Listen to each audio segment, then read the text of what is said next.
Баймак калаһында ата-әсәләр комитетының сираттагы йыйыны үтте. Бүген мәктәп тормышында ата-әсәләрнең һүзе, фикере мөһим урында тора.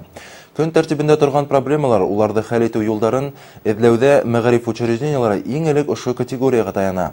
Төбәктә миграция мәсьәләләре вакыт ысулы менән кырга китеп эшләүче атайлар проблемалары ситтә калмай. Шуны исәптә тотып, һәр бер район мәктәбендә атайлар кору оештырыла башланы. Баймак калаһында ата-әсәләр комитетының сираттагы йыйыны ла ошо мәсьәләләрдә караны.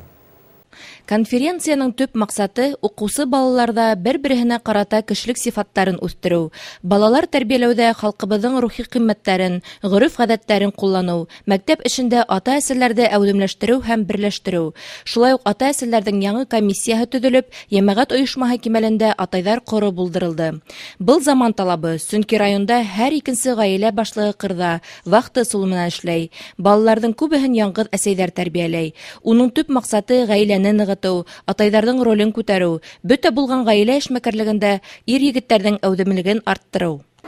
Батыргәрәй Юлаев исемендәге 1-нче школ дөйем белем бирү мәктәбендә ничәнче ел рәттән инде ата-әсәләр советы эшләп килә. Шуга өстәлмә рәвештә быелгы елдан уку елыннан башлап без атайлар коры оештырдык. Бүгенге көндә һәр бер класстан бер атай унда агза булып тора.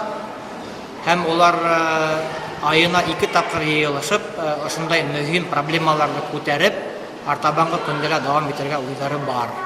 Был бик мөһим оешма булып тора, чөнки баланы бер мәктәпкә генә тәрбиягә бирү ул дөрес түгел.